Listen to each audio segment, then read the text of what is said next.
আপনারা এই বাংলাদেশের নাগরিক হিসেবে, বাংলাদেশের সন্তান হিসেবে হজে যাচ্ছেন।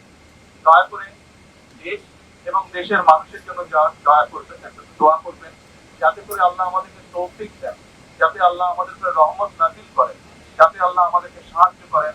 আমাদের সামনে যে সকল বিপদ আছে, আমরা দেশের সকল মানুষ একসাথে যাতে কাজ করে সেই বিপদ থেকে, সেই সমস্যা থেকে দেশকে বের করে আনতে পারি। দয়া করে আল্লাহ দরবারে হাত তুলে দোয়া করবেন, আমরা দেশের মানুষ সকলে যাতে শান্তিতে এই দেশে বাস করতে পারি। আসসালামু আলাইকুম। আমি তারেক রহমান বলছিলাম।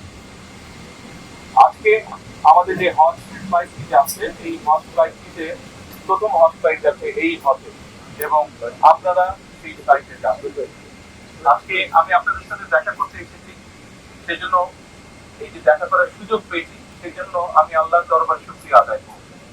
আপনারা প্রত্যেকেই আল্লাহর মেহমান। আমি দৃঢ়ভাবে বিশ্বাস করি আল্লাহর মেহমান যারা আপনারা আল্লাহর ঘরে যাওয়ার সুযোগ হয়েছে, আপনাদের তৌফিক হয়েছে, আপনারা যদি আল্লাহর দরবারে হাত তুলে কিছু চান, আল্লাহ ইনশাআল্লাহ সেটি কবুল করবেন।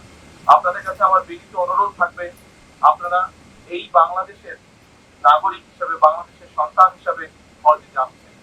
দয়া করে দেশ এবং দেশের মানুষের জন্য দয়া করবেন, একটা দোয়া করবেন, যাতে করে আল্লাহ আমাদেরকে তৌফিক দেন, যাতে আল্লাহ আমাদের উপরে রহমত নাজিল করেন, যাতে আল্লাহ আমাদেরকে সাহায্য করেন।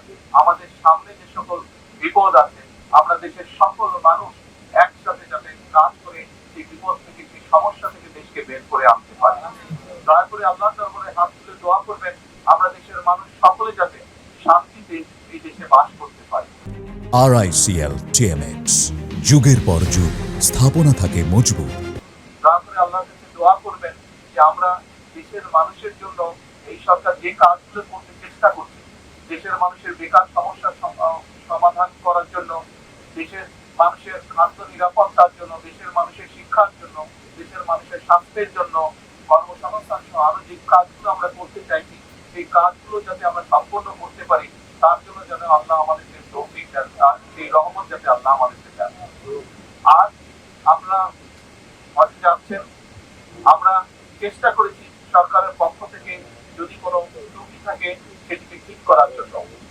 এই হজ ব্যবস্থা এই বছর যেটা হয়েছে, এটা অধিকাংশ কাজগুলোই আমরা সরকার গঠন করার আগেই সম্পূর্ণ মোটামুটি ভাবে হয়ে গিয়েছিল।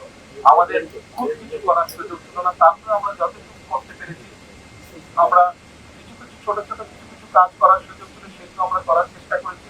তার মধ্যে কিছু একটা বড় কাজ আছে